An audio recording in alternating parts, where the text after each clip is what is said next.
Seja bem-vindo a mais um estudo 1189. Nós estamos aqui estudando os 1189 capítulos da Palavra do Senhor, 66 livros que foram nos deixados para nos instruir no caminho em que nós devemos andar.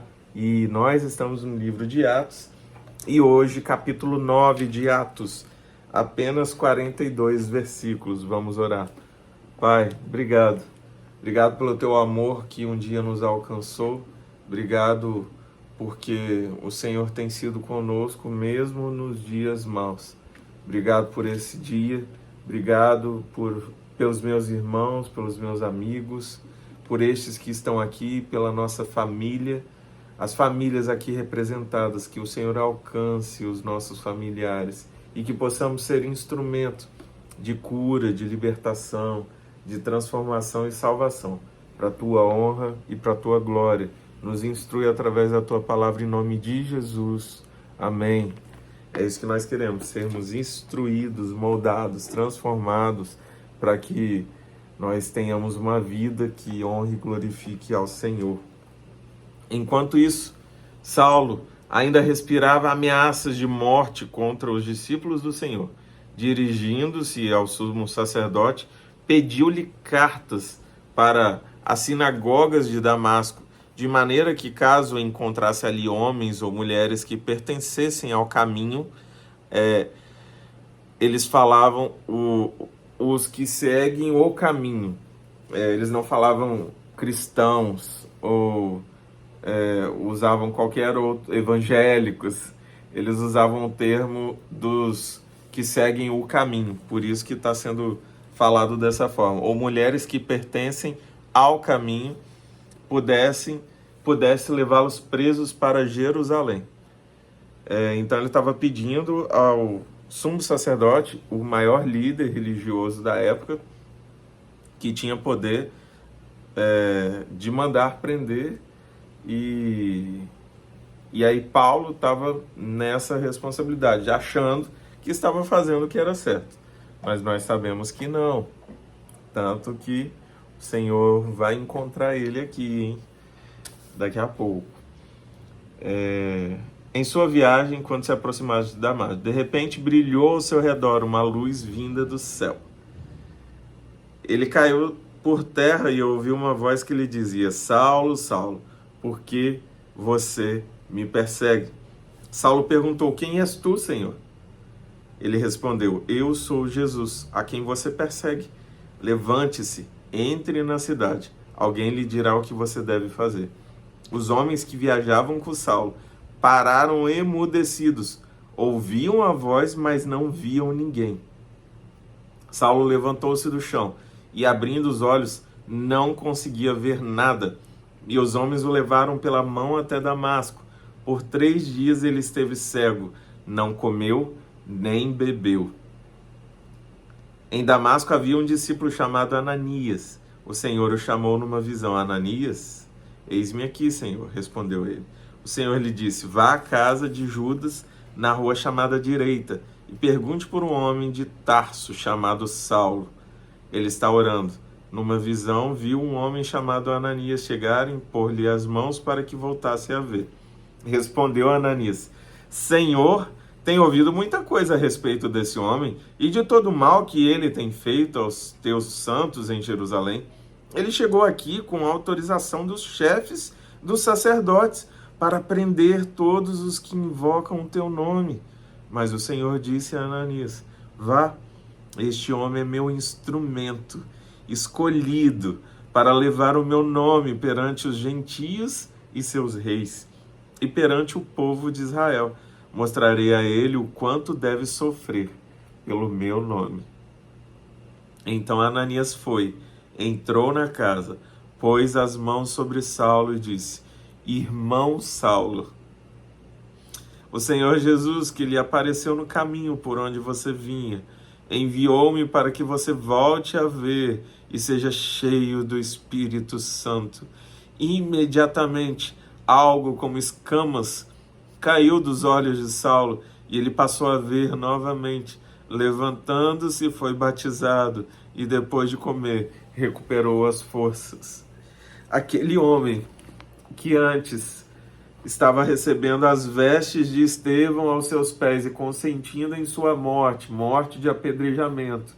Aquele homem que estava pedindo cartas ao sumo sacerdote, um homem cheio de inveja, cheio de ódio, perseguindo aqueles que estavam no caminho, aquele homem que estava disposto a prender tantos quanto pudesse, esse homem, ele foi encontrado por Jesus, assim como nós somos encontrados.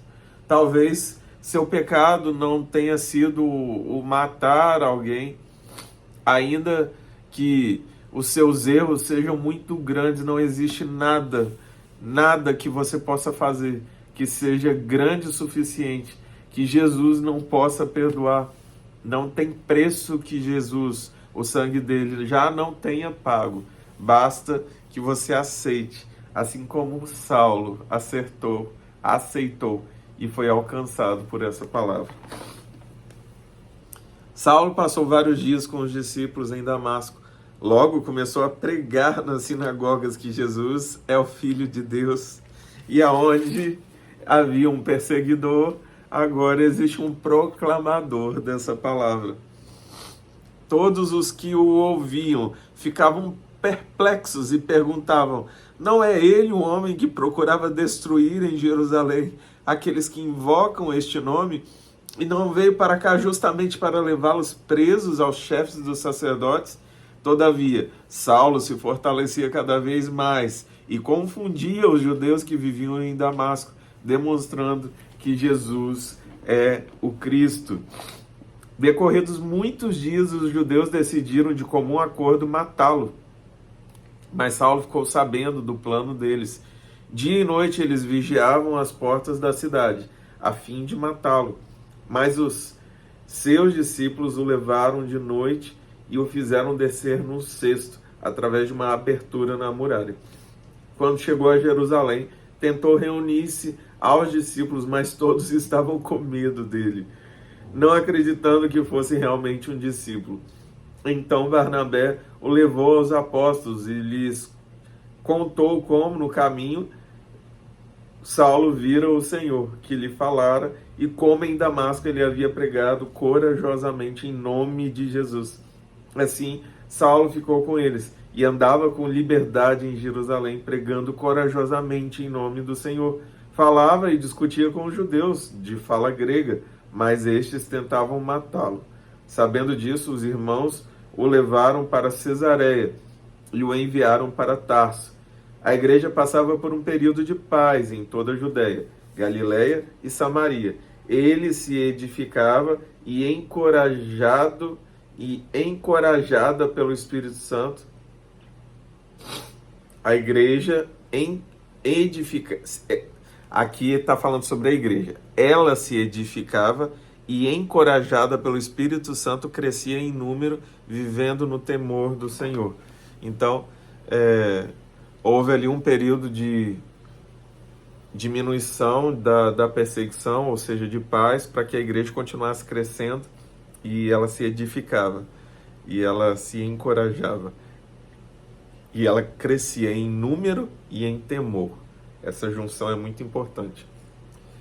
Crescer muito em temor não tem problema, mas a consequência vai ser crescer em número. Porém, crescer em número não necessariamente é crescer em temor. Então, que nós possamos crescer em temor e depois em número, porque é de Deus. Lembrem-se que a palavra do Senhor é para alcançar todos, até os confins. E para encerrar esse capítulo, viajando por toda parte, Pedro foi visitar os santos que viviam em Lida. Ali encontrou um paralítico chamado Enéas, que estava acamado fazia 8 anos. Disse-lhe Pedro: Enéas, Jesus Cristo vai curá-lo. Levante-se e arrume a sua cama. Ele se levantou imediatamente. Todos os que viviam em Lida e Sarona o viram e se converteram ao Senhor. Tal qual o etíope foi alguém alcançado pelo Senhor, para que a palavra de Cristo alcançasse os corações dos etíopes, da alta classe até toda o povo etíope, esses homens que eram curados sempre eram homens que todos sabiam que eram acometidos de alguma doença por muitos anos. Então, havia ali uma grande ferramenta de disseminação da palavra. É estratégico, o Senhor, ele é estratégico. Não pense que não é. Então ele era pontual. Não é à toa que não eram todos que eram curados. Não foram todos os paralíticos que foram curados. Não foram todos os leprosos que foram curados. Mas aqueles que confiavam, aqueles que se achegavam, e para que o nome do Senhor fosse honrado e glorificado, para que mais pessoas fossem alcançadas e atraídas para o centro da vontade do Senhor. Aí o que aconteceu? Todos os que viram em Lida e Sarona o viram e se converteram ao Senhor, porque do testemunho de um homem que foi curado. Todos se converteram. Em Jope havia uma discípula chamada Tabita, que em grego é Dorcas, que se dedicava a praticar boas obras e dar esmolas.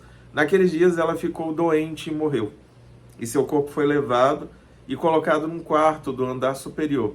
Lida ficava perto de Jope, e quando os discípulos ouviram falar que Pedro estava em Lida, mandaram-lhe 2 homens dizer-lhe: não se demore em vir até nós. Pedro foi com eles, e quando chegou, foi levado para o quarto do andar superior. Todas as viúvas o rodearam, chorando e mostrando-lhe os vestidos e outras roupas que Dorcas tinha feito quando ainda estava com elas. Pedro mandou que todos saíssem do quarto. Depois ajoelhou-se e orou. Voltando-se para a mulher morta, disse: Tabita, levante-se. Ela abriu os olhos e, vendo Pedro, sentou-se. Tomando-a pela mão, ajudou-a a pôr-se em pé. Então, chamando os santos e as viúvas, apresentou-a viva. Este fato se tornou conhecido em toda a cidade de Jope, e muitos creram no Senhor. Pedro ficou em Jope durante algum tempo com um curtidor de couro chamado Simão. E mais uma vez, a palavra do Senhor, ela quer curar, ela quer tratar, mas existe uma finalidade. Não pense que os seus recursos são apenas para sua satisfação, para sua comodidade. Não pense que os talentos e dons que você carrega são apenas para sua satisfação, para sua comodidade. Não são. Em especial, tudo o que o Senhor nos dá é para que retorne para Ele, para que honre e glorifique. Aí existe o sentido. Não adianta eu ter o melhor celular, a melhor estrutura, um canal com muitos irmãos e irmãs, se eu não gerar o conteúdo, se eu não falar, se eu não parar para ler, se eu não abrir mão de ficar com a minha família para ficar aqui com você. Então que você pague o preço, e o nosso preço é muito pequeno, perto do preço que foi pago antes de nós. Existem muitos irmãos e irmãs pagando um alto preço para que essa palavra seja levada, que você não negligencie isso, que a palavra alcance seus amigos de trabalho, seus familiares, seja quem for, seus vizinhos, seus amigos, na academia, na praça, na escola, por onde você for. Transborde luz, transborde sal, e leve cura, leve libertação, leve o poder que você carrega, que é a presença de Deus, em nome de Jesus.